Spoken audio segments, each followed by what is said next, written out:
So the latest is that the Department of Homeland Security has listed a bunch of over 500, over 500 sanctuary jurisdictions in the United States. 500 counties, cities, towns that will not cooperate with ICE in finding people who are here illegally.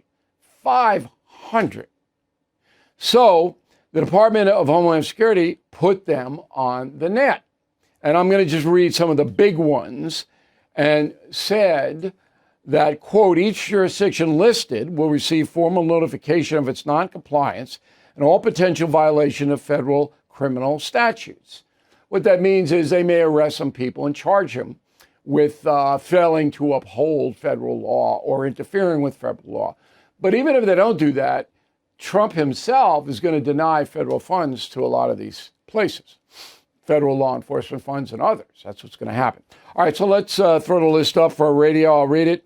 Anchorage, Alaska, Berkeley, California, LA, San Diego, San Francisco, Boulder, Colorado, DC, Atlanta, Honolulu, Chicago, New Orleans, Baltimore, Boston, Minneapolis, Vegas, Albany, New York City, Portland, Oregon, Philadelphia, Seattle. All right, so the usual suspects. These are all liberal cities. And in Boston, there has been a very big campaign to find violent, criminal, undocumented people. In fact, over the last few weeks, there have been 1,500 rounded up by ICE. 1,500. Out of the 15, 800 have criminal records. And they're all here illegally. But that means 700 don't. And that is what the progressive left is outraged about, okay? So after that list that I just read to you was posted, it was quickly taken down. That caught our attention here at the No Spin News. Why are they taking it down? This is fascinating, and I don't think anybody's reported it yet. There is an organization called the National Sheriff's Association.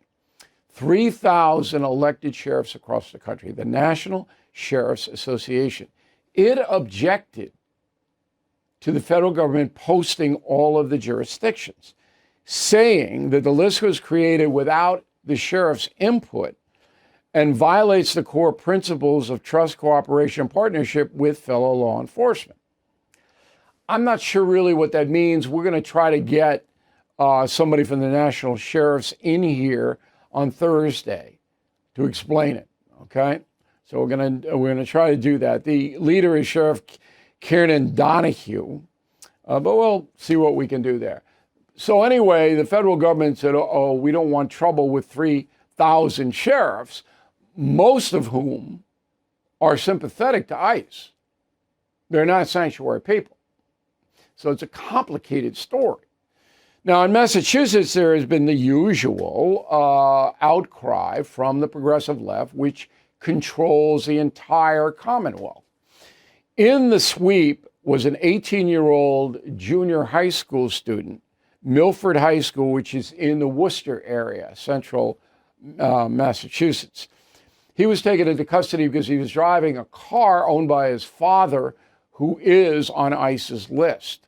And he's still detained. Here's how WBZ, the big outlet in Boston, covered that. Go. Just an incredible outpouring of love here from the Milford community as students, faculty, friends rally on behalf of 18-year-old Marcelo, who was detained yesterday and was supposed to be a day of celebration. Students say there's a sense of emptiness and loss. Free Marcelo! Free Marcelo! Free Marcelo! An emotional display of love for Milford High School student Marcelo Gomes. Hundreds line Main Street in Milford in support of the 18-year-old who was detained by ICE agents over the weekend. And he is still being detained, as I reported. So, okay, I feel a little sorry for Marcelo. He's been here since he's 5 years old. His parents probably irresponsible, but he is caught up in something that's pretty horrific. All right.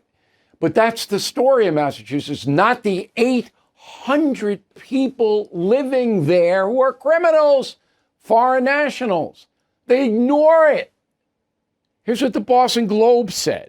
Quote, We're seeing arrests of people who haven't been convicted of anything. In some cases, haven't even been charged.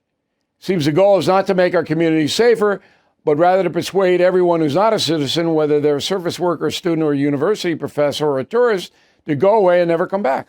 Boston Globe ignores the 800 people who have criminal records that were taken into custody. That's how corrupt that newspaper is.